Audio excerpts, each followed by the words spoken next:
Trump की बात और दावों पर भरोसा कौन करे और कैसे करे। ईरान किसी भी कीमत पर अपने हाथ से दुनिया को सांसत में डाल देने वाले हॉर्मुज स्ट्रेट वाले हथियार को फिसलने नहीं देगा, ये तय है। इस जंग ने सिर्फ ईरान, इजराइल या अमेरिका को प्रभावित नहीं किया, बल्कि ईरान युद्ध के साइड इफेक्ट्स एशिया पर भी पड़ने शुरू हो चुके हैं। बाय एंड लार्ज कहें तो यह युद्ध एनर्जी क्राइसिस के अलावा लोगों की कॉस्ट ऑफ लिविंग पर भी सीधा असर डाल रहा है। सबसे गंभीर बात यह है कि अगर यह युद्ध और लंबा खिंचा तो स्थितियां चुनौती भरी हो सकती हैं। जीरो कार्बन एनालिटिक्स की ताजा रिपोर्ट कह रही है कि हॉर्मुज स्ट्रेट के बंद होने का सीधा और सबसे गहरा असर एशिया पर पड़ेगा। यह एशिया और यूरोप में गंभीर ऊर्जा संकट पैदा कर सकता है। खास तौर से चीन, भारत, जापान और दक्षिण कोरिया इससे बुरी तरह प्रभावित है। 8 अप्रैल को जब 2 हफ्तों की सीजफायर की घोषणा हुई थी, तब यह भी तय हुआ था कि स्ट्रेट ऑफ हॉर्मुज से हर दिन करीब 15 जहाजों को हॉर्मुज स्ट्रेट से गुजरने दिया जाएगा। लेकिन हालात तब बिगड़ गए जब इजराइल ने लेबनान पर ताबड़तोड़ हमले कर दिए। इसके कुछ ही मिनटों बाद ईरान ने एक बार फिर स्ट्रेट ऑफ हॉर्मुज को बंद कर दिया। अब सवाल यह है कि इस्लामाबाद शांति वार्ता के विफल होने के बाद क्या हॉर्मुज की स्थितियां 28 फरवरी से पहले वाली हो पाएंगी, या फिर स्ट्रेट ऑफ हॉर्मुज को लेकर ट्रंप के दिमाग में कुछ और ही प्लान चल रहा है। हॉर्मुज स्ट्रेट पर टोल वसूलने का आइडिया वास्तव में ईरान का है। ईरान समझ चुका है कि स्ट्रेट ऑफ हॉर्मुज दुनिया पर प्रेशर बनाने का हथियार भी है और उसके आर्थिक नुकसान की भरपाई का अहम जरिया भी। यही वजह है कि शांति वार्ता के फेल होने के बाद भी ईरान को बहुत ज्यादा फर्क नहीं पड़ता। तो क्या ट्रंप रणनीतिक तौर पर तो छोड़िए, कॉमन सेंस में भी फेल हो गए, जैसा तंज रूस ने ट्रंप पर किया था? तो आगे क्या? और ज्यादा मिलिट्री एक्शन? शायद कोई बीच का रास्ता निकले, क्योंकि ट्रंप लंबी लड़ाई नहीं झेल सकते। उन्हें संसद का सपोर्ट नहीं मिलेगा। यानी रूस भी अमेरिका का मजाक बना रहा है और बता रहा है कि भाई अगर ये दोबारा युद्ध शुरू करेंगे तो और ज्यादा फंस जाएंगे। युद्ध में ईरान की सबसे बड़ी जीत तो हॉर्मुज स्ट्रेट को लेकर, क्योंकि जो हॉर्मुज स्ट्रेट युद्ध से पहले खुला हुआ था, समंदर में एक फ्री रास्ता था, उस पर अब ईरान का कंट्रोल हो गया। 2 हफ्ते के सीजफायर प्लान के मुताबिक ईरान हॉर्मुज स्ट्रेट को खोलेगा, लेकिन ईरान ने साफ कह दिया कि इसके लिए ईरान की मिलिट्री से कोऑर्डिनेट करना होगा। जहाज निकलने के बदले ईरान पैसा लेगा, कुछ पैसा ओमान को भी जाएगा। ईरान कह रहा है कि वो ये पैसा ईरान के पुनर्निर्माण में लगाएगा। ईरान कह रहा है कि हॉर्मुज एक नेचुरल कॉरिडोर है जिसे ईरान बहुत समझदारी से मैनेज करता है। ईरान अब हर शिप से $2 मिलियन चार्ज करेगा। हर साल करीब 32,000 शिप निकलते हैं। इस तरह ईरान को $64 बिलियन यानी करीब 6 लाख करोड़ की सालाना कमाई होगी। यह रकम ट्रंप को युद्ध में हुए कुल नुकसान का करीब 1.5 गुना है। यानी ईरान ने हॉर्मुज पर कंट्रोल भी कर लिया, हॉर्मुज के जरिए अपना नुकसान भी पूरा कर लेगा। तो ईरान नहीं जीता तो कौन जीता बॉस? जिस स्ट्रेट ऑफ हॉर्मुज से फ्री में जहाज निकल जा रहे थे, वहां से अब ईरान जो है वो चुंगी वसूल रहा है। करा पैसा दो तब जाने देंगे। तो डोनाल्ड ट्रंप ने तो ईरान का काम आसान कर दिया और बढ़िया कर दिया, उसकी कमाई का रास्ता खोल दिया। क्या ही देश, क्या ही नेता है। स्ट्रेट ऑफ हॉर्मुज के रूप में ईरान के हाथ अलादीन का चिराग लग गया भाई, जिससे वो बेहिसाब कमाई कर लेगा। एक तरफ अमेरिका है जो 40 दिन के युद्ध में अपना नुकसान करवा बैठा है, उसे कोई फायदा नहीं हो रहा। दूसरी तरफ ईरान है जो बर्बाद होने के बाद भी जमकर कमाई करेगा। आप देखिए अमेरिका का जो खर्च हुआ है, 40 दिन ये युद्ध चला और 40 दिन में जो खर्च हुआ अमेरिका का, यूएस का खर्च हुआ है 3,70,000 करोड़ रुपए बॉस। 3,70,000 करोड़, मतलब ऑलमोस्ट आप मान के चलिए कि 4 लाख करोड़ अमेरिका ने डुबा दिए। और ईरान का फायदा ये हॉर्मुज से, ईरान का फायदा होगा 6 लाख करोड़ CR सालाना बॉस। अब आप सोचिए कि डोनाल्ड ट्रंप ने क्या ही ईरान के लिए कर दिया। अपने 4 लाख करोड़ रुपए डुबाकर ईरान के लिए हर साल 6 लाख करोड़ रुपए कमाने का रास्ता खोल दिया। इसीलिए ना रूस कह रहा है कि कॉमन सेंस भी नहीं है व्हाइट हाउस के पास। आप यह भी देखिए कि हॉर्मुज से टोल वसूलने के लिए ईरान क्या तैयारी कर रहा है। सीजफायर की शर्तों पर हॉर्मूज पर ईरान की कंट्रोल भी शामिल है और यहां से गुजरने वाले हर शिप से ईरान टोल लेगा। और टोल लेने के लिए ईरान ने क्या कंडीशन रखी है? हॉर्मूज से गुजरने वाले टैंकर से ईरान $1 प्रति बैरल के हिसाब से टोल वसूलेगा। ईरान शिपिंग कंपनियों से टोल की रकम का भुगतान क्रिप्टो करेंसी मिलेगा। खाली टैंकर बिना कोई टोल दिए हॉर्मूज से गुजर सकते हैं। ईरान ने क्रिप्टो करेंसी में टोल का भुगतान इसलिए तय किया है जिससे उसे ट्रैक न किया जा सके और जब्त करने का खतरा भी नहीं होगा।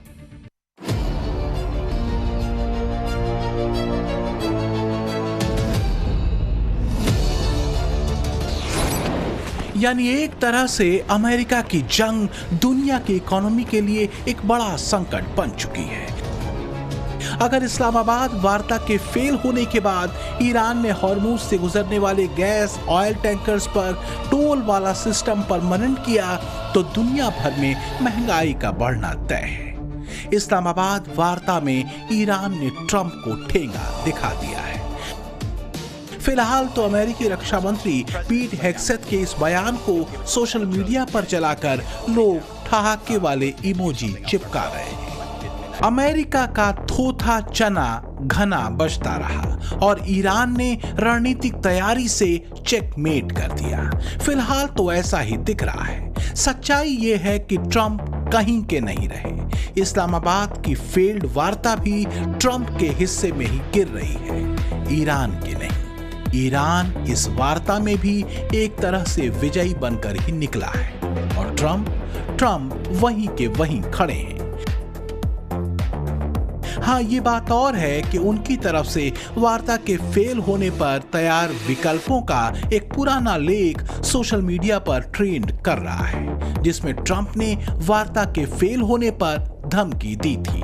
डोनाल्ड का ट्रंप कार्ड, जिसमें लिखा था वार्ता फेल होने के बाद ईरान पर हमले बढ़ेंगे, ईरान के खिलाफ सख्त कदम उठा सकते हैं, ट्रंप ईरान पर समुद्री नाकेबंदी लगा सकते हैं, नाकेबंदी से ईरान की अर्थव्यवस्था पर दबाव बढ़ेगा, चीन और एशिया के कई देशों पर असर पड़ेगा, ट्रंप ईरान के खिलाफ वेनेजुएला वाले प्लान को एग्जीक्यूट कर सकते हैं। वेनेजुएला के खिलाफ ऐसी ही रणनीति वो अपना चुके हैं। वेनेजुएला की इकोनॉमी को बर्बाद उन्होंने कर दिया था। अब ईरान के खिलाफ भी ऐसा ही कुछ प्लान हो रहा है। इजराइल भी लगातार लेबनान पर अटैक करेगा और ट्रंप इजराइल को भी हमले के लिए उकसा सकते हैं।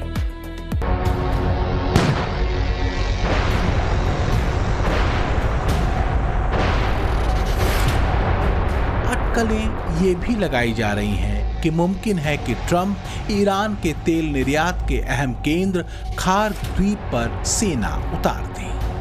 ईरान के कुल तेल निर्यात का लगभग 80 से 90% इसी द्वीप से होता है। यहाँ बड़े बड़े ऑयल टर्मिनल और स्टोरेज टैंक बने हैं। दुनिया भर के तेल टैंकर यहाँ से कच्चा तेल लेकर जाते हैं, लेकिन यहाँ भी ईरान का बंदोबस्त तगड़ा है। ईरान में अमेरिकी सैनिकों को उतारना ट्रंप के लिए बहुत बहुत बड़ा खतरा है, क्योंकि ईरान की सेना के जनरल पहले से कह रहे हैं, सालों से हम अमेरिकियों के तय जगहों पर आने का इंतजार कर रहे हैं। 2 दशकों से हम ठीक इसी पल के लिए ट्रेनिंग ले रहे हैं।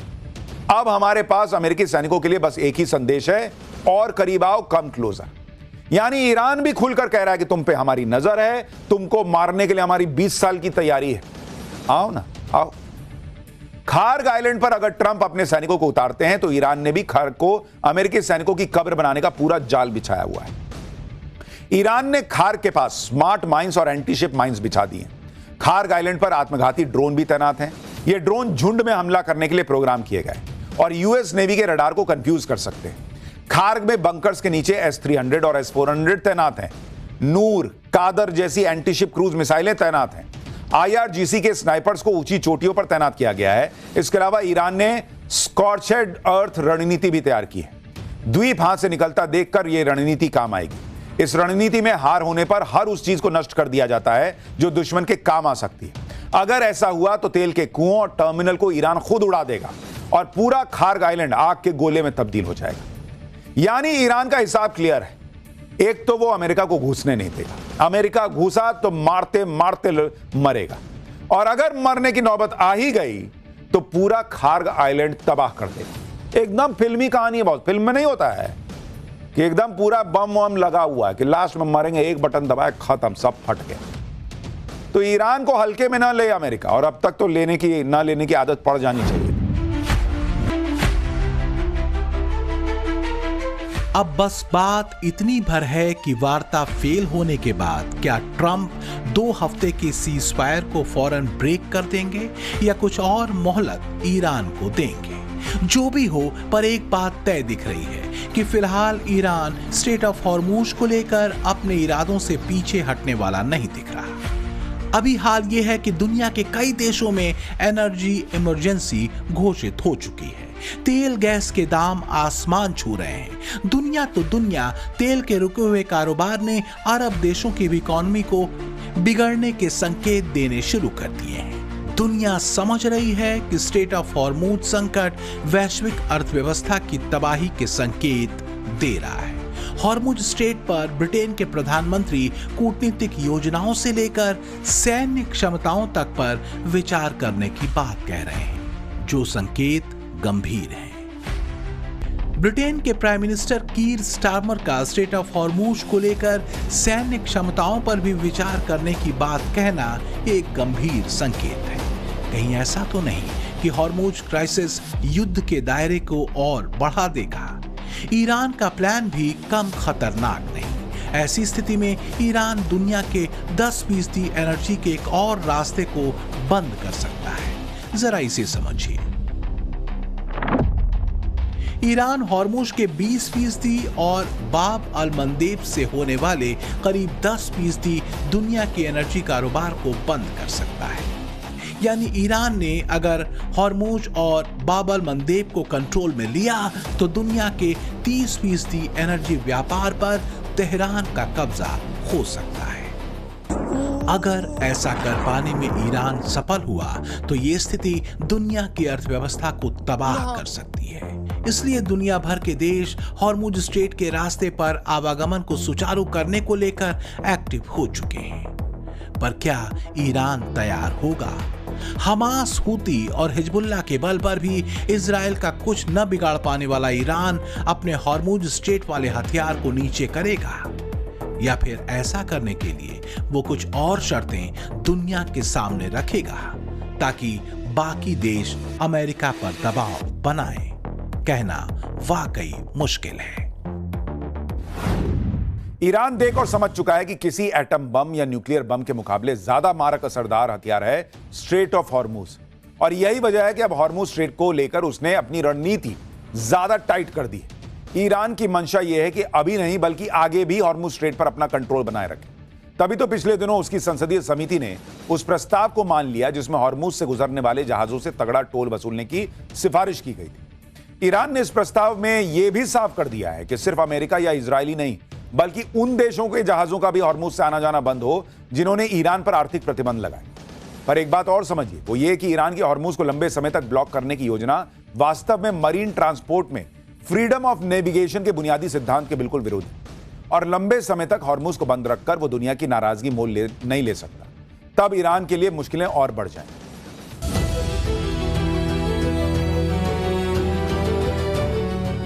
स्ट्रेट ऑफ हॉर्मुज एक इंटरनेशनल वाटरवे यानी अंतर्राष्ट्रीय जलमार्ग माना जाता है। इस लिहाज से यूनाइटेड नेशंस के समुद्री कानून, United Nations convention of law of the sea, इस पर लागू होता है। मतलब सीधा सा ये है कि हॉर्मुज स्ट्रेट के रूट पर फ्री नेविगेशन का सिद्धांत लागू है। यानी हॉर्मुज जैसे इंटरनेशनल स्ट्रेट में सभी देशों के जहाजों को ट्रांजिट पैसेज का अधिकार होता है। अब अगर ईरान स्ट्रेट ऑफ हॉर्मुज पर टोल वसूलने पर अड़ता है तो ये इंटरनेशनल कानून का उल्लंघन होगा। ऐसा करना फ्रीडम ऑफ नेविगेशन सिद्धांत पर चोट होगी, क्योंकि फ्रीडम ऑफ नेविगेशन में हर देश को आवागमन की स्वतंत्रता मिली हुई है। लिहाजा अगर ईरान ने हॉर्मुज स्ट्रेट में टोल वसूलना शुरू किया तो वो देश भी खिलाफ हो सकते हैं जो अभी ईरान के साथ हैं। यहां तक कि संभव है कि रूस और चीन भी ईरान का साथ न दें। तो क्या यही वजह है कि ब्रिटेन के प्रधानमंत्री कीर स्टारमर सैन्य क्षमताओं तक पर विचार करने को कह रहे हैं? ईरान युद्ध शुरू होने के बाद से यह रास्ता लगभग बंद ही रहा है। इस वजह से वैश्विक स्तर पर तेल और गैस की कीमतें आसमान छू रही हैं।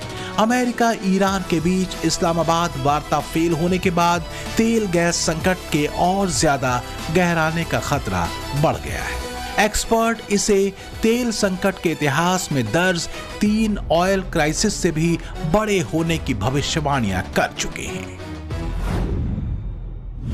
ऐसा नहीं है कि ऑयल क्राइसिस अभी हुआ है। इतिहास में युद्धों के कई ऐसे चैप्टर रहे हैं जिनमें ऑयल क्राइसिस का जिक्र है।